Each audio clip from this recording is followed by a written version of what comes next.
Welcome dear students.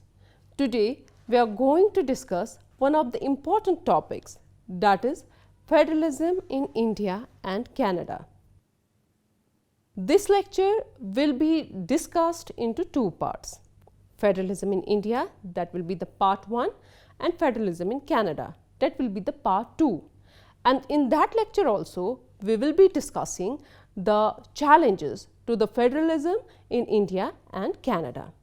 Now, this lecture will be the part 1, where the focus will be on Indian federalism. The focus of this lecture will be on decentralization of powers in India. Then the lecture will also try to highlight the structure of federalism in India. The lecture will also focus on development of federal process in India. Federalism is a form of government in which the sovereign authority of political power is divided between various units. This form of government is called a federation or a federal state in the common parlance. These units are center, state and panchayat or the municipalities. The center also is called union. From the historical perspective, federalism has originated as one of the forms of internal setup of the state. In most instances of legal consideration, today federalism is actually treated in this way. However, the political science have ascribed a somewhat broader meaning to it. Thus, one also may find a definition according to which federalism in its broadest sense marks a multi-layer or pluralistic concept of social and political life. According to the words of Professor Jovan Dordevic, for example, the word federalism stems from the word feudus or federis and means a union and collaboration for the purpose of achieving common goals by per se autonomous and independent subjects and individualities. This term denotes a contract and alliance, while federalism is meant to be a formation of a union and a voluntary association of different territorial unions of people within the scope of a state or between several states and political unities for different purposes. In the opinion of Leifer, a federation is a far more significant form of state community. So he assigns a dual nature to it. According to him, it's both a state and an alliance, confederacy, while its components take part in forming the state's will. Here the connection between the components is much narrower, closer, firmer as in a confederation, because here there are no more independent sovereign states anymore. Sovereignty belongs exclusively to the alliance, which represents a new state via its components. In a federation, the individual is not bound to the alliance via its components, but the components are subjected to it directly concerning anything that is in the competence of the federation. Here, only one nationality exists, the federal one, because the citizens are subject to the federation but not to its components, that is member states, provinces or districts. In a federation, all attributes of sovereign power are devolved to the government, however not to its components, particularly as the components have no responsibility under international public law, since the entire union is responsible for them. For this reason, the federation has the right and the obligation to provide assistance to certain states, provided that this is necessary possibly for the protection of peace and order. Taking into account the fact that the components of a federation are no sovereign states, these cannot determine their own competence accordingly. As in a federation, the sovereign power belongs to the union, but not to its components. Only the union has legal personality on the level of public international law, representing its members in international relations. Only the union has the right of diplomatic representation, the right to proclaim war, and the right to conclude peace, as well as the right to conclude treaties under international law, which means that only the union holds the three attributes of external sovereignty. As a result of the sovereignty of the federation, its members neither have the right of invalidation nor a right of secession. Now, coming to the federalism in India. Framed by the Constitution of 1950, Indian federalism serves the second largest population in the world, comprising an unparalleled multiplicity of cultures, religions, languages, and ethnicities. The original federal design of 1950 drove its structure from the British Government of India Act 1935 and its inspiration from the idea of centralized planet development. Anxious that this new idea of India should not fall apart, the 1950 Constitution gave extensive power to the Union legislature and the executive to keep the nation together, underpinning a degree of dominance for the Union government centered in New Delhi. Federalism is a basic feature of the Constitution of India, in which the Union of India is permanent and indestructible. Both the center and the states are cooperating and coordinating institutions, having independence and ought to exercise their respective powers within mutual adjustment, respect, understanding, and accommodation. Tension and conflict of the interest of the center and the respective units is an integral part of federalism. Prevention as well as amelioration of conflicts is necessary. Thus, the Indian federalism was devised with a strong center. Federalism with a strong center was inevitable, as the framers of the Indian Constitution were aware that there were economic disparities, as several areas of India were economically as well as industrially far behind in comparison to others. The nation was committed to a socio-economic revolution, not only to secure the basic needs of the common man and economic unity of the country, but also to bring about a fundamental change in the structure of Indian society in accordance with the egalitarian principles. With these considerations in mind, the constitution makers devised the Indian Federation with a strong union. Now, coming to the structure of Indian federalism. The British influence experienced with the working of provincial autonomy under the 1935 Act and the popularity of federalism in the 20th century as a desirable political system for plural societies influenced the framers in favor of federalism. At the time of India's independence, the prevalent mood of the country was dominated by a sense of uniform nationalism, shaped by the momentum of the freedom movement and the fear generated by the partition of the country about centrifugal potentialities of sub-national identities. Although the framers of the Indian Constitution were far-sighted enough to opt for a federal setup, they were not entirely uninfluenced by the then national mood.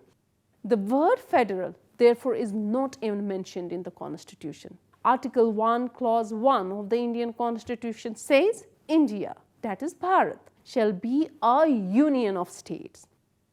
Dr. B.R. Ambedkar said in the Constituent Assembly that the word union instead of the word federal is used for two definite advantages. They are A, that Indian federation is not the result of an agreement by the units, and B, that the component units have no freedom to secede from it. So Dr. D.D. Basu, he believes that the difficulty of any treatment of federalism is that there is no agreed definition of a federal state. A federal system involves certain essential characteristics, and they are very much present in the Indian Constitution. In the first place, federalism stands for the supremacy of a written and a rigid constitution. It's very clearly laid down in the Constitution that no organ of state can transgress its area of authority. It's rigid so far as the amendment of federal is concerned. In the second place, federalism involves division of power between the center and the states. In India, there are three lists: union list, state list, and concurrent list. The center shall have an overriding authority in the matters of items contained in concurrent list. The residuary powers are given to the center. The union list includes defense, railways, airways, foreign policy, post and telegraph, currency, war and peace, etc. Another requirement is the existence of an independent judiciary to act as the guardian of the Constitution. The Indian Constitution provides for the Supreme Court with its original jurisdiction to settle the disputes between the center and the states interests. It has the word to interpret the Constitution, and its verdict is final. After that, there is bicameral legislature. The Indian Parliament has two houses, with the upper house known as the Rajya Sabha and the lower house known as the Lok Sabha. India's system of government is divided between the central level and the federal units. Currently 28 states and 9 union territories, including the National Capital Territory of Delhi. The Constitution of India provides for a relatively clear vertical division of powers between the central legislature, referred to in the Indian usage as the union government, and the state legislature. Both constitute through direct elections respectively. In the 7th schedule, the union controls the union list, consisting of areas that involve interstate relations, national security, and foreign affairs. Subjects of primary interest to the regions called the state list, encompassing law and order, culture and education, are under the jurisdiction of the state. The concurrent list that holds the subjects of overlapping interests like land reform laws or issues related to cultural or religious minorities, where both center and state can make laws with the understanding that in case of conflict, the central laws will take precedence. Subjects not specifically mentioned in the Constitution called the residuary subjects that come under central legislation. Each list also mentions how the two governments can raise income through taxation. In case of a conflict of jurisdiction, the center of the state can move the Supreme Court to have the point of law authoritatively interpreted. A number of formally constituted organizational units execute the responsibilities allocated to them under this constitutional framework, sharing power over the affairs of a political territory in two senses, namely having joint or competing powers over the same matters on the one hand and having separate powers over the separate matters on the other. Ideal typically in a multi-level system of government such as a federal political system, the sharing of powers of this kind can be conceived of involving three types of sharing in the sense of separation but also fusion. The vertical power sharing, horizontal power sharing, and transversal power sharing.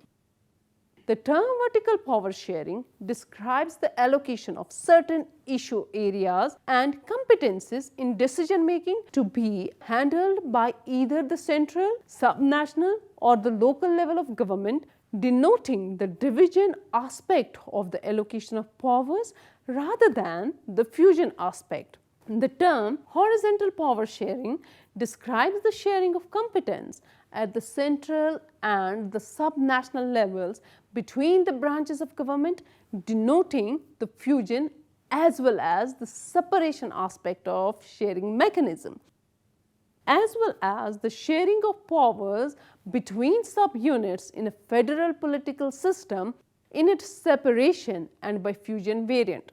By transversal power sharing is meant, among other things, a structural and processual sharing of powers between levels of government, such that it involves, in addition to the superior level unit, one or more or all lower level units. The non-hierarchical and informal modes of joining levels and units through coordination mechanism are part of the phenomena that has been described in another regional context as political interlocking in cooperative federalism. At the union level, a tripartite sharing out of power, referred to here as a horizontal allocation of powers, allocates different functions of government to the executive, president and council of minister or prime minister.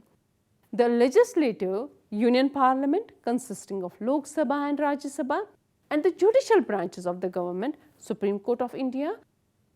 Although there is a significant overlap in personnel between the legislative and the executive ministers, and all other ministers must be members of either house of parliament or lose their office after a period of 6 months.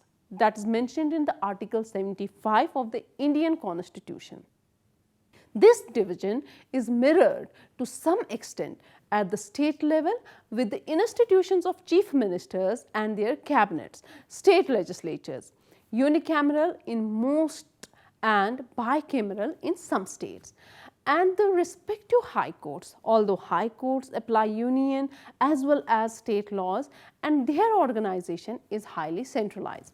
Another set of units such as the Finance Commission, the Interstate Council, the Interstate Tribunal, the National Development Council, and a number of informal forests serve as bridging mechanism between the levels of government and between states, thus enabling transversal as well as horizontal power sharing, which was set up for the first time in accordance with Article 263 in 1990, is a body that aims, despite not having legislative or administrative powers, at enabling consultation between governments at the state and the union level.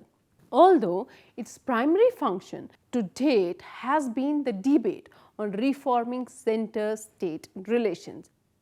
The Interstate Council also functions as an important policy forum for informal discussions on the other political issues affecting the states.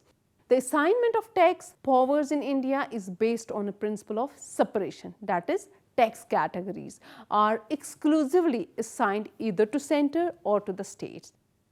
Most broad-based in principle, though not in practice, taxes have been assigned to the center, including taxes on income and wealth from non-agricultural sources, corporation tax, taxes on production excluding those on alcoholic liquors, and custom duty.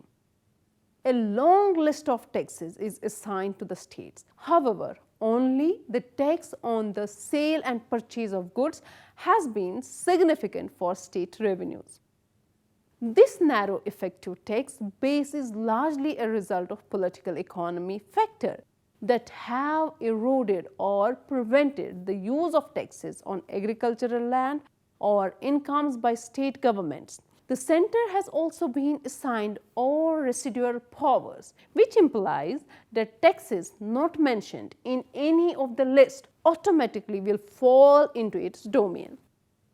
In addition, since many of the Indian states are quite large in terms of population, devolution of powers to the states without any further decentralization below that level may still represent a relatively centralized federation. In practice, devolution of economic and political power to both the state and the local government bodies has been weak compared to the other federal systems.